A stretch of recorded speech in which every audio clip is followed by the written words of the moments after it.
नमस्कार, मैं हूँ आरती और आप देख रहे हैं VNM TV. Happy Sunday morning सारे व्यूअर्स को। आज एक बहुत ही खास दिन है। खास इन द सेंस हमारे घर में जो बेटियां हैं, बहुएं हैं, माएँ हैं, उन सब के लिए ये खास दिन है। वैसे अक्सर इस दिन के बारे में कम चर्चा की जाती है, लेकिन आज हम इस पे चर्चा इसीलिए भी कर रहे हैं ताकि हम चाहते हैं कि ये दिन जो है ये हमारे सिर्फ फीमेल्स के लिए नहीं पर फैमिली के लिए एक नॉर्मल डे साबित होना चाहिए। इस विषय पर बात होनी चाहिए ताकि जो डिस्कम्फर्ट एक फीमेल को, एक लड़की को होता है इस विषय में बात करने से, उसे हम धीरे धीरे कम कर सकें और एक कंफर्टेबल एनवायरनमेंट बना सकें। क्योंकि आखिरकार ये एक लड़की की, एक फीमेल की personal health, physical health, mental health सभी को ध्यान में रखते हुए अगर इस पे बात की जाए तो बहुत ही अच्छा रहेगा। तो चलिए, आज है 28 मई और 28 मई को हर साल सेलिब्रेट किया जाता है मेंस्ट्रुअल हेल्थ डे। आज इस दिन पर चर्चा करने के लिए हमारे साथ जो मेहमान स्टूडियो में मौजूद हैं, चलिए उनसे मुलाकात करते हैं। डॉक्टर रिंकी शाह। डॉक्टर रिंकी, आपका बहुत बहुत स्वागत है। धन्यवाद आरती जी। डॉक्टर रिंकी जो हैं ये एमडी पीडियाट्रिक्स हैं और ये चाइल्ड एंड एडोलेसेंट स्पेशलिस्ट हैं। ये एसोसिएट प्रोफेसर हैं एसएसजी मेडिकल कॉलेज, जो वडोदरा सिटी का बहुत ही माना हुआ हिस्सा है। जुड़ेंगे डॉक्टर रिंकी के साथ। डॉक्टर रिंकी, आज का जो ये दिन है, जो मेंस्ट्रुअल हेल्थ डे है, उसके सेलिब्रेट करने के पीछे का ऑब्जेक्टिव क्या है? जैसे आपने बताया, हर साल 28 मई को हम विश्व माहवारी दिन के तौर पे सेलिब्रेट करते हैं। ये दिन इसलिए हम सेलिब्रेट करते हैं ताकि इस दिन पर हम माहवारी के बारे में लड़कियों को, स्पेशली यंग लड़कियों को, माहवारी से जुड़ी हुई समस्या, उनके उपाय, उनका निराकरण जो होता है उसके बारे में हम खुलकर चर्चा कर सकें। जो भी गैर मान्यता है उसके बारे में जो समाज में फैलाई हुई है उसका हम सचोट निराकरण ला सकें। तो उसका अवेयरनेस के लिए हम ये menstrual hygiene day every year 28 मई को सेलिब्रेट करते हैं। जब हम बात करते हैं मेंस्ट्रुएशन की या मेंस्ट्रुअल साइकिल की, तब कहीं ना कहीं कुछ लोग अपनी आंखें नम कर लेते हैं और वहाँ से चले जाते हैं या इस टॉपिक पे चर्चा करने का इग्नोर करते हैं। पर मैं आपको ज़रूर बताना चाहूँगी कि जिस तरह हम मेंटल हेल्थ की बात करते हैं घर में, जिस तरह हम हमारे दिनचर्या की बात करते हैं घर में, जिस तरह हमें छोटी मोटी जो चोटें लगती हैं शरीर में हम उसकी चर्चा करते हैं, उसी तरह मेंस्ट्रुअल साइकिल जब एक लड़की जो है, एक गर्ल की लाइफ में ये फेज स्टार्ट होता है तो उसके लिए बहुत ज़्यादा मेंटल प्रिपरेशन की ज़रूरत होती है। और इसी को लगते हुए जैसे जैसे लड़की की एज बढ़ती है, मतलब जैसे वो अपने एज के साथ ग्रो करती है, वैसे वैसे इसको लगती हुई काफ़ी सारी चीज़ें जो हैं वो भी ग्रो करती हैं। काफ़ी केसेस में लड़कियों को बहुत डिस्कम्फर्ट फील होता है। काफ़ी फेजेस में उनके शरीर में जो तकलीफ है, जो हलन चलन हो रहा है, जो चेंजेस हो रहे हैं, उससे भी उनके जो मानसिक स्थिति है उस पर असर पड़ता है। लेकिन क्या हम ये सोचते हैं कि इस दौरान क्या हम अपने बच्चों को समझ पा रहे हैं? क्या हम उन्हें वो सही प्लेटफॉर्म दे रहे हैं ताकि वो खुलकर अपने पेरेंट्स के साथ ये बात कर सकें और कह सकें कि आज मैं ठीक नहीं हूँ, क्या आप मुझे बता सकते हैं कि मैं अब क्या करूँ? बस इसी चीज़ की चर्चा करनी है और इसी बात को लेकर जो हमारी गवर्नमेंट है या जो इंटरनेशनल प्लेटफॉर्म्स पे भी आप देखेंगे तो इसके लिए अवेयरनेस क्रिएट करी जाती है। और इसीलिए आज हम डॉक्टर रिंकी के साथ जुड़े हैं। रिंकी जी, आपसे दूसरा सवाल मेरा ऐसा है, माहवारी को लेकर लोगों की जो सोच में बदलाव डेफिनेटली आया है। जिस तरह के आप कहते हैं कि कैंपेन्स हम करते हैं, हर साल गवर्नमेंट करती है, आप खुद डॉक्टर्स जो हैं वो भी करते हैं, हम मीडिया प्लेटफॉर्म से भी इनिशिएट करते हैं, अवेयरनेस आई है। लेकिन कहीं ना कहीं आज भी माहवारी का जब शब्द आता है तो उसको लेकर बहुत सारी पाबंदियां लगी हुई हैं सोसाइटी में। क्या कहेंगे उस बारे में? जी बिल्कुल, आपने बिल्कुल सही कहा।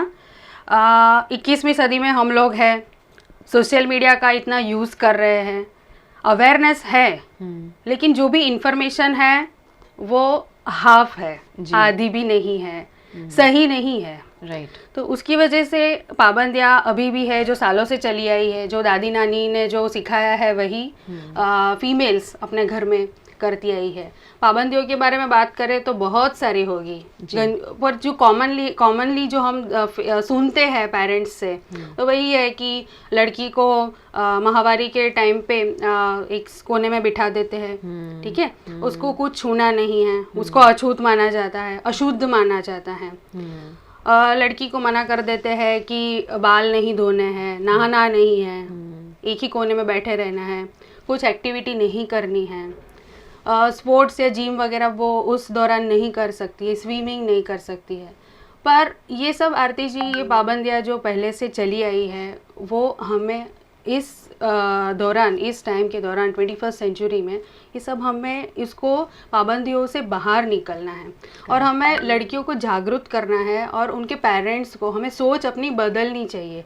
ऐसा कोई भी साइंटिफिक रिसर्च नहीं हुआ है कि ये सब चीज़ों से माहवारी पे कुछ असर पड़ता है या लड़की की हेल्थ पे कुछ असर पड़ता है। वो सब कुछ नॉर्मल एक्टिविटी कर सकती है, माहवारी बिल्कुल फिजियोलॉजिकल है, उसमें हमें स्ट्रेस और लड़कियों को पाबंदियाँ नहीं लगानी चाहिए। वो बिल्कुल ही स्नान अच्छे से कर सकती है, वो बिल्कुल ही स्पोर्ट्स एक्टिविटी कर सकती है हल्की सी, और वो अशुद्ध नहीं हो जाती है। वो क्यों उसको अछूत और अशुद्ध मान के उसको बिठा देते हैं, ठीक है। तो ये सब चीज़ों से हमें बिल्कुल ही बाहर आना चाहिए। राइट। आई थिंक जहाँ आपने कहा कि जो बच्चियां हैं, जो बालिका हैं, वो एक्टिविटीज़ में इन्वॉल्व हो सकती हैं, बहुत सही बात बता रहे हैं। हालांकि अछूत और अशुद्ध वाला जो जो सोच थी वो काफ़ी हद तक अब बदल चुकी है। पर आज भी काफ़ी घरों में कहते हैं कि जब हम कुछ लोग भगवान की जो पूजा करते हैं, और मान्यता ऐसी भी होती है कि वहाँ पे पालन किया जाता है उन चीज़ों का, और उसमें अगर घर की जो लक्ष्मी है, घर की जो लेडी है, जो होम मेकर है, अगर वो भी इस दौरान उस फेज में होती है तो उन्हें भी किचन में जाना अलाउड नहीं होता है। आपकी बातें बहुत सही हैं। कहीं ना कहीं इससे लोगों की अपनी एक सोच जुड़ी हुई है। आपने बिल्कुल सही कहा कि दादी नानी के जो चैप्टर्स हमने सुने हैं अपनी माँ से, अपनी दादी से, अपनी नानी से, वही हम कहीं ना कहीं पास कर रहे हैं। लेकिन बहुत अच्छी और सही प्रैक्टिकल बात यह भी है कि आजकल की जो जनरेशन है, जब हम सोशल प्लेटफॉर्म्स की इतनी बड़ी बातें करते हैं, हम यूट्यूब्स की बातें करते हैं, हमारे बच्चे अलग अलग फील्ड्स में फ्लरिश कर रहे हैं, तो हम इस पे बात क्यों नहीं करते हैं और हम इसमें आगे बढ़ने की कोशिश क्यों नहीं करते हैं। आपकी बात बिल्कुल सही है कि अपने आप को अगर बच्चे जो हैं, जो स्पेशली गर्ल्स हैं, अपने आप को अगर इन्वॉल्व रखती हैं तो शायद जो डिस्कम्फर्ट है उससे अपने आप को डिस्ट्रैक्ट भी कर पाएंगी। आगे का सवाल जो मेरा है आपसे वही है कि आजकल जो जनरेशन है, जब आप 21वीं सदी की बात करते हैं तो हम देखते हैं कि जब पुराने एज के हिसाब से, जब पुरानी जनरेशन की बात करते हैं तो लेडीज़ जो हैं या लड़कियां जो हैं, स्पेशली जो फर्स्ट मेंस्ट्रुअल साइकिल जो है उनका काफ़ी लेट शुरू होता था। मतलब बच्चा जो 7th ग्रेड में आ जाता है या 8th ग्रेड में आता है, कई लोग 9th ग्रेड में भी बच्चियां माहवारी में बैठा करती थी। लेकिन अब जो आप देखते हैं ऐसा हो गया है कि बच्चे 4थे स्टैंडर्ड में, गर्ल्स जो हैं वो 4th स्टैंडर्ड से 5th स्टैंडर्ड से मेंस्ट्रुअल साइकिल उनकी स्टार्ट हो जाती है। ये जो बदलाव है ये क्यों हो रहा है और क्या है आपकी सोच इसके पीछे? ये जो हमने बात करी है मेंस्ट्रुअल साइकिल की, तो ये बदलाव है एक लड़की के लिए, उसकी बचपन से निकल के वो युवा अवस्था में एंटर होती है। ठीक, युवा अवस्था के 3 फेज होते हैं, अर्ली, मिड एंड लेट। तो अर्ली फेज जो होता है वो 10 साल से हम कंसिडर करते हैं, आफ्टर 10 to 13 ईयर्स, जो 10 से 13 साल की उम्र होती है वो अर्ली एडोलेसेंट फेज होता है। तब वो लड़की अब एक बच्ची नहीं है, अभी वो युवा अवस्था में एंटर होती है। तो ये जो फेज है उसमें most of the girl they gets their period, ये फेज में आ जाता है। हाँ, अगर 8 साल से अगर पहले आता है पीरियड्स तो उसको एबनॉर्मल कहते हैं, इन द सेंस कि उसमें कुछ एंडोक्राइन प्रॉब्लम हार्मोनल प्रॉब्लम हो सकता है, इसको हमारी भाषा में प्रीकॉशियस प्यूबर्टी कहते हैं। तो उसका वो मेडिकल रीज़न होता है, तो उसके लिए उनको डॉक्टर को कंसल्ट करना चाहिए। But by the 10th year of age most of the girl they gets their period. तो ये नॉर्मल होता है कि 10 से 13 साल की उम्र के बीच में पीरियड शुरू होता है, क्योंकि उसकी वो युवा अवस्था में एंटर करती है। तो ये अर्ली एडोलेसेंट फेज़ की बात हुई। और पीरियड्स हम वेट कर सकते हैं, लाइक 14 से 16 साल की उम्र तक हम वेट कर सकते हैं कोई भी लड़की का पीरियड से शुरू, फर्स्ट टाइम जब पीरियड्स में आती है तब। अगर 16 साल से उसकी उम्र बढ़ जाती है फिर भी उसको पीरियड्स नहीं आता है, तो भी वो मेडिकल प्रॉब्लम है, तो भी उसको डॉक्टर को कंसल्ट करना चाहिए। तो ये एज ग्रुप हमें ध्यान में रखनी चाहिए।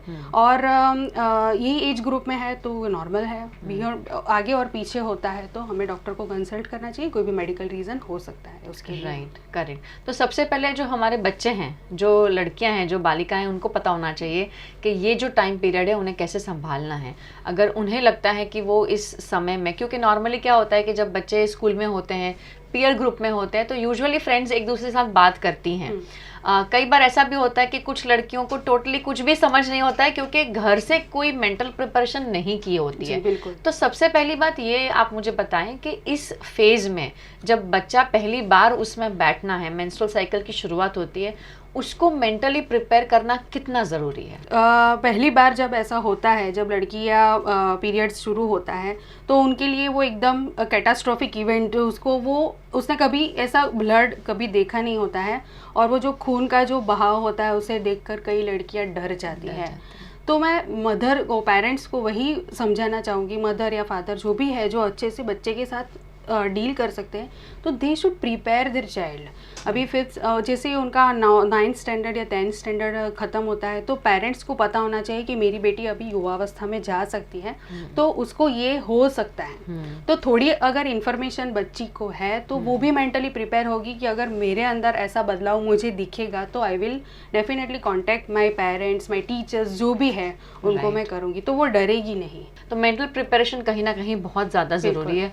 और आई थिंक पेरेंट्स के साथ साथ यहाँ पर एजुकेशन सिस्टम का भी बहुत बड़ा रोल है, क्योंकि हम जब पढ़ाई की बात करते हैं तो लगभग शायद 7th या 8th ग्रेड से जो फिजियोलॉजी है उसके ऊपर बात की जाती है, कि फीमेल बॉडी के ऊपर या मेल बॉडी के ऊपर, और शायद उससे पहले बच्चों को ये नहीं बताया जाता है कि भाई ऐसे ही फेज़ आपके उसमें आएगी, वेदर इट इज़ गर्ल्स और वेदर इट इज़ बॉयज़। तो कहीं ना कहीं एजुकेशन सिस्टम का भी रोल है, उसके बारे में आप क्या कहेंगे? बिल्कुल, बच्चों को जानकारी होनी ही चाहिए कि युवा अवस्था में कौन कौन से परिवर्तन होते हैं। जैसे आपने पहले भी शुरू में बताया था कि फिजिकल चेंजेस जो होते हैं, है ना, तो लड़कियों में जैसे स्तन बाहर आते हैं, पीरियड्स शुरू होता है, उनका थोड़ा जो बिहेवियर है वो थोड़ा चेंज होता है। तो ये चेंजेस जो होते हैं वो पेरेंट्स और टीचर्स जो भी है स्कूल में वगैरह में, तो वो भी थोड़ा बच्चियों को during their other activities school time में थोड़ा टाइम स्पेंड करके इसके ऊपर भी ऐसे चर्चा करनी चाहिए। तो उनको थोड़ा अवेयरनेस होगा कि मेरे साथ ये हो रहा है, तो वो डरे नहीं, घबराए नहीं, क्योंकि अभी वो बचपन से निकली ही है और अभी वो युवा अवस्था में एंटर हो रही है। करेक्ट। कहीं ना कहीं आई थिंक मैंने ये सुना भी है और देखा भी है कि कुछ जो रिलीजन्स हैं उसके अंदर इसे एज अ फेस्टिवल भी सेलिब्रेट किया जाता है, कि जैसे ही पता चलता है कि बच्चा आज, जो बालिका है उसका आज माहवारी का पहला दिवस है, तो वहाँ पर मीठा बनाया जाता है और उसे सेलिब्रेट किया जाता है कि अच्छा अब मेरा बच्चा जो है, जैसे आपने कहा कि अब वो बालक की जो उसकी फेस था उससे निकल के अब वो अपने एडोलेसेंस के एज की तरफ, टीनेज के एज की तरफ जा रहा है।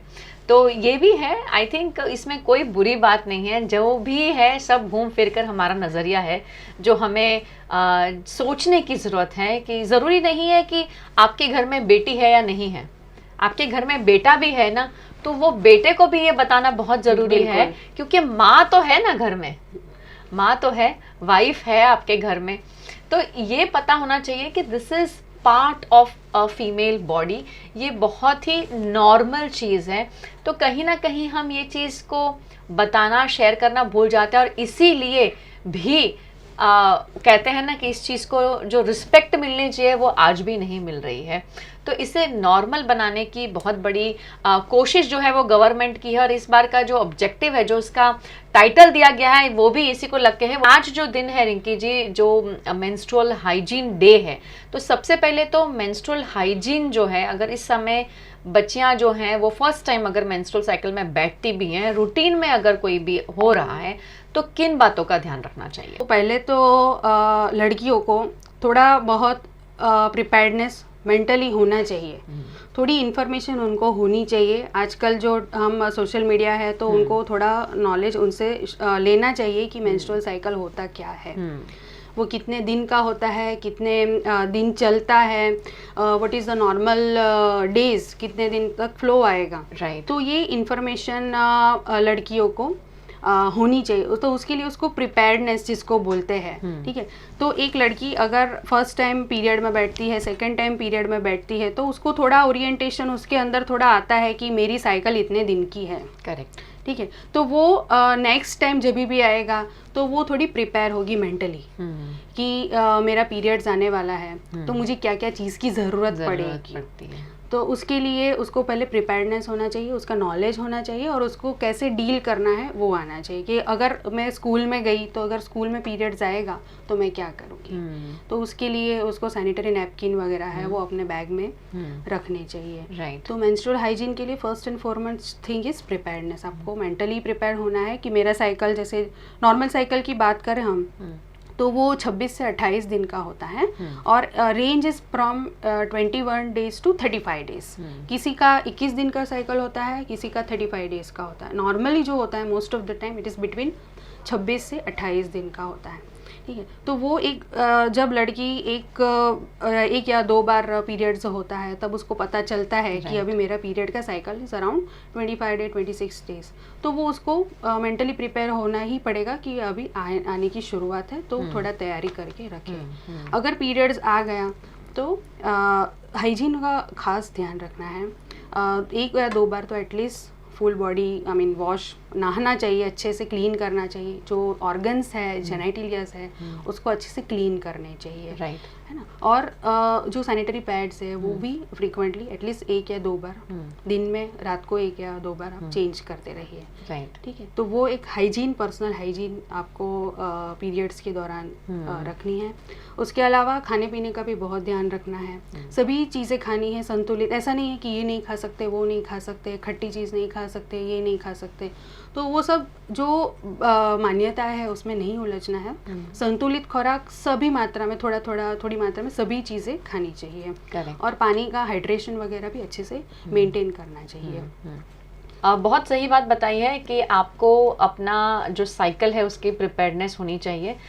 खाने पीने का बहुत अच्छे से ध्यान रखना है, और पानी तो अच्छे से पीते ही रहना है। मैं एक चीज़ इसमें और ऐड करना चाहूँगी कि आजकल जो आप लड़कियां हैं, फ़ोन्स सबके पास है, एंड्रॉयड फ़ोन्स, तो एक ऐप बहुत अच्छा आता है जो आपके पीरियड्स का ट्रैक रखता है। तो अगर आप वो ऐप को अपने फ़ोन में डाउनलोड कर लेती हैं तो वो एक बार जो आपका साइकिल है, फर्स्ट साइकिल, अगर आप उसकी डेट्स और ड्यूरेशन उसमें एंटर करती हैं तो एवरी मंथ आपके पीरियड्स आने से पहले वो आपको इंटीमेट कर देंगे कि अब जो है आपके नया जो साइकिल है, नेक्स्ट मंथ का साइकिल है, वो स्टार्ट होने वाला है। तो ये भी आपको एक अलर्ट दे देगा, एक अलार्म हो जाएगा कि भाई आपको अपने पास जो चीज़ें ज़रूरत होनी चाहिए पीरियड्स के समय वो रखनी है। क्योंकि नॉर्मली आप स्कूल जाते हैं, ट्यूशन्स जाते हैं, क्लासेस में अटेंड करते हैं, डांस क्लासेस जाते हैं बच्चे, ऑफिसेज, इवन लेडीज़, फीमेल्स, सबके लिए देखिए इसमें ना चेंज कुछ भी नहीं होता है। ऐसा तो नहीं है कि हम बैठ जाएंगे एक जगह पर। आजकल की जनरेशन इसमें भी काम करती है। बस एक ही बात है कि हमारे जो आस पड़ोस में लोग हैं, चाहे फिर वो हमारे फादर हों, भाई हों, दोस्त हों, बॉसेस हों, कोई भी हो, एक दूसरे को समझना बहुत ज़रूरी है। अगर आपको लगता है कि आपके ऑफिस में भी कोई फीमेल है जिसकी तबीयत ठीक नहीं लग रही है या कुछ कहने से हिचकिचा रही है, तो एक आई थिंक थोड़ा सा अलर्ट आपको खुद ही एक लगा सकते हैं अनुमान कि अच्छा ये शायद कारण हो सकता है कि उसकी मेंस्ट्रुअल साइकिल चल रही हो। तो थोड़ा सा यही करना है कि अ कप ऑफ कंफर्ट, मैं हमेशा बोलती हूँ, देना बहुत ज़रूरी है। बस आप ठीक हो कि नहीं इतना पूछ लिया तो भी इट्स ऑल डन। तो ये जो है एक mentally it makes a lady very strong जब आप as a family member, as a friend, as a society support करते हो, जहाँ बाकी सब चीज़ों को सपोर्ट करते हैं, इसको छोड़कर, तो इसे भी सपोर्ट करेंगे तो उन्हें बहुत ही नॉर्मल लगेगा। और यही लगते हुए इस साल का जो टाइटल है वो दिया गया है कि जो मेंस्ट्रुअल हाइजीन डे है 2030 तक इनका एक टारगेट है कि इसको नॉर्मल फेज ऑफ लाइफ बनाया जाए। क्या बताएंगे उस बारे में मैम? यही है नॉर्मल फैक्ट ऑफ लाइफ, जैसे हमने पहले भी डिस्कस किया है कि यह एक प्राकृतिक परिवर्तन है लड़की के लिए, और ये इसको हमें एक्सेप्ट करना ही है। और जो भी समाज ये जो गोल है, जो ऑब्जेक्टिव्स है इस 2030 तक हमारी सोसाइटी में इतना अवेयरनेस आए कि लड़कियां खुलकर बात कर सके अपने पीरियड्स के बारे में। वो जो सोशल टैबूज जो है, जो पाबंदियां है, स्टिग्मा है, वो कलंक नहीं है, it is a normal physiology part है। तो ये सब चीज़ों से ये लड़कियां बाहर आए, खुल के बात करें। और ये इसका ऑब्जेक्टिव इसलिए भी है कि ताकि अभी जो हमारे 21st सेंचुरी है तो उसमें बहुत सारे sanitary hygiene, I mean menstrual hygiene के लिए sanitary products are available. Correct. तो इसका टारगेट ये भी है कि by 2030 every girl should know that not only sanitary pads but जो कुछ टैम्पून्स वगैरह आता है, मेंस्ट्रुअल कप्स वगैरह आते हैं, तो वो भी अवेलेबल है। तो जो different type of the menstrual products है उसका भी अवेयरनेस बाय द 2030 सभी को हो, स्पेशली गर्ल्स और सब सोसाइटी में। बहुत सही बता रहे हैं, क्योंकि रिसर्च बहुत चल रही है और सैनिटरी पैड्स जो हम डिस्पोज करते हैं तो उसके वजह से भी जो पॉल्यूशन क्रिएट हो रहा है उसको लेकर गवर्नमेंट भी काम कर रही है। और बहुत सारे प्रोडक्ट्स जिस तरह मैम ने बताए कि मेंस्ट्रुएशन को लेकर अब सोसाइटी में दिए जा रहे हैं, बिक भी रहे हैं, जहां मेंस्ट्रुअल कप्स जो हैं बहुत फेमस हैं। तो एक बार अगर आप उससे यूज टू हो जाएंगे तो धीरे धीरे जो है ये we have variety of things to use. तो मेरे हिसाब से और मैम के हिसाब से और गवर्नमेंट के हिसाब से भी यही है कि हम पॉल्यूशन को जितना कम कर सके, आपकी हाइजीन को ध्यान में रखते हुए वहाँ कोई कॉम्प्रोमाइज़ करने की कोशिश नहीं हो रही है। आपकी हाइजीन को फर्स्ट प्रायोरिटी दी जा रही है। द ओनली थिंग इज़ कि आपको अपने आप को उसके साथ कंफर्टेबल करना है। मैम, आज का दिन बहुत ही मैंने जैसे स्टार्टिंग में कहा कि स्पेशल डे है, तो इस स्पेशल डे पर आप हमारी ऑडियंस को क्या मैसेज देना चाहेंगे? माहवारी एक प्राकृतिक परिवर्तन है, वह लड़कियों को बचपन से युवावस्था में ले जाता है। माहवारी के बारे में लड़कियों को स्टिग्मेटाइज या वो कलंक है या कुछ पाबंदियाँ है तो वो सब नहीं सोचना है, वो बिल्कुल फिजियोलॉजिकल है। आप आइए, खुल के बात करिए।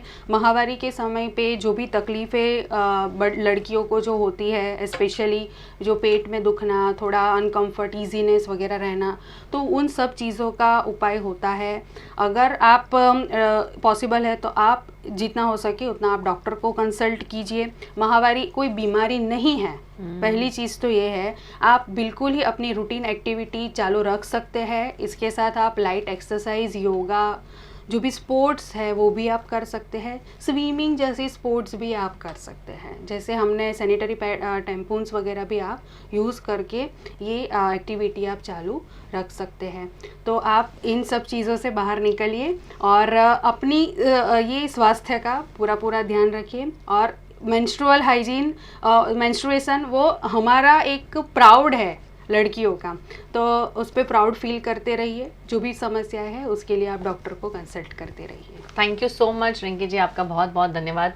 और आप सभी ऑडियंस का भी बिग थैंक यू। आज का डे जो है अपनी बच्चों के साथ ज़रूर बात करें। अगर आपके फैमिली में जो आपकी बेटियां हैं जिनका साइकिल अभी स्टार्ट नहीं हुआ है तो थोड़ा सा समय निकाल के उनको मेंटली प्रिपेयर करने की ज़रूरत है।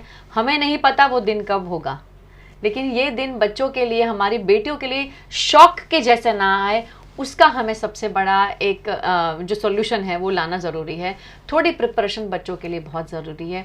और जैसे रिंकी जी ने कहा कि इट्स अ प्राइड, तो इसे सेलिब्रेट करना बहुत ज़्यादा ज़रूरी है। लेकिन आपकी हेल्थ जो है उसको पहले प्रायोरिटी ज़रूर दें। अगर आपको लगता है कि इस दौरान आपका जो शरीर है वो आराम चाहता है तो आप आराम करिए, और अगर आपको लगता है कि काम कर सकते हैं, आपका माइंड डाइवर्ट हो रहा है, तो वो भी करिए। जो आपको अच्छा लगता है, listening to music, going for a morning walk, breathing exercises, थोड़ा सा योगासन, कुकिंग जो आपको रिलैक्सेशन देता है, जो आपके मूड को अच्छा रखता है, उसे ज़रूर करने की कोशिश करिए और इसी तरह हर हफ्ते हमारे साथ जुड़ते रहिए। VNM TV और VNM TV किड्स का यूट्यूब चैनल है, लाइक करें, शेयर करें और इस वीडियो को शेयर करना बिल्कुल मत भूलिएगा। आप सभी का बहुत बहुत धन्यवाद। नमस्कार।